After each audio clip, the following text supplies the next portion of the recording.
primero que tenemos que entender es en qué consisten estas credenciales verificables y recordar que son uno de los pilares que sostienen y en los que se fundamenta la identidad autosoberana. Para pensar en las credenciales verificables, bueno, podemos pensar básicamente como una analogía a los documentos físicos. Por ejemplo, a la licencia de conducir, al documento de identidad, ¿sí? A todos esos tipos de documentos físicos que de alguna manera los usamos para demostrar algo. Y así como las credenciales verificables, los documentos físicos pueden ser emitidos a personas, a negocios, a organizaciones o a lo que fuera para justamente identificarse y poder demostrar algo. No se limitan solamente a personas, ¿sí? Las credenciales verificables funcionan de una manera muy análoga a estos documentos, pero al ser digitales ofrecen algunos beneficios, ¿no? Por encima de lo que son las credenciales físicas, ¿sí? Bueno, en el mundo físico nosotros podemos pensar qué información tienen estas credenciales que se emiten, las credenciales físicas, ¿no? Y ahí vamos a ver que generalmente estos documentos tienen información relacionada con lo que nosotros llamamos el sujeto, ¿sí? O en inglés, que lo encontramos mucho en el caso de credenciales verificables, lo que es el credential subject, ¿sí? ¿A quién se le hizo esa credencial? ¿A quién refiere esa credencial? Y para ir a un ejemplo concreto, si pensamos en el documento de identidad, bueno, estamos hablando de nuestra foto, ¿sí? Nuestro nombre, nuestro número de identificación, nuestra fecha de nacimiento, también en qué lugar vivimos, ¿sí? Toda información que está en la credencial, ¿sí? En la credencial de identidad.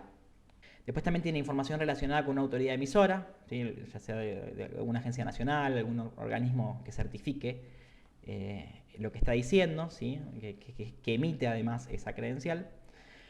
Después tenemos información relacionada con el tipo de la credencial, ¿sí? Por ejemplo, si es un pasaporte, si es un documento de identidad, una licencia de conducir, una tarjeta de seguro médico, ¿sí? El tipo de credencial. Después tenemos también información relacionada con atributos o propiedades específicas que afirma la autoridad emisora, el issuer en este caso, lo conocemos así, sobre el tema en particular, ¿sí? Por ejemplo, la nacionalidad, qué clases de vehículos podés conducir, bueno, todo ese tipo de información, ¿sí? Todos atributos que afirma la entidad emisora sobre nosotros, ¿sí? Bueno, después tenemos evidencia de cómo se obtuvo esa credencial, ¿sí? Y finalmente tenemos información relacionada con las restricciones de la credencial. Por ejemplo, cuándo termina la fecha de vencimiento de esa credencial, los términos de uso, ¿sí? Y bueno, cuestiones ya más relacionadas con en qué momento esa credencial posiblemente ya deje de ser válida. Toda esa información que tenemos en credenciales físicas, también las podemos tener sin ningún problema en las credenciales verificables digitales.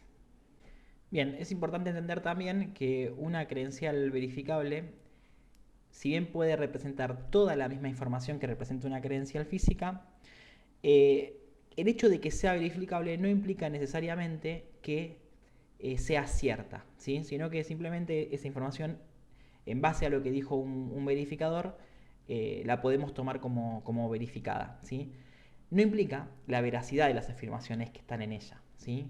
Pero esto nos pasa siempre también con credenciales físicas, ¿sí?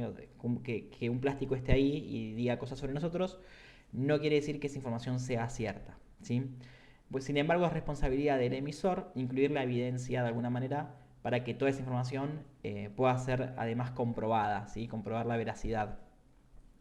Pero en principio lo que podemos estar seguros es que todo lo que está en ese plástico fue afirmado por una entidad emisora, ¿sí?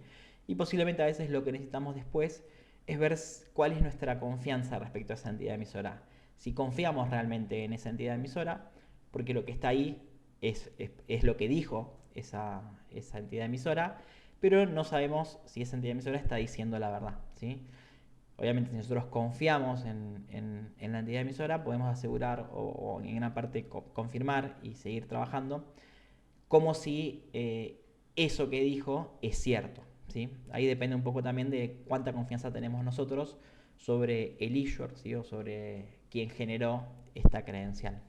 No es lo mismo si la genera, por ejemplo, un organismo gubernamental de quien tenemos mucha confianza que si, por ejemplo, la genera un club de barrio, ¿sí? O un vecino, que ellos también pueden generar credenciales, ¿no? Pero el nivel de confianza obviamente es menor cuando pensamos en ellos, ¿sí? Siempre buscamos confiar precisamente en entidades que a nosotros nos den ciertas garantías y cierta seguridad.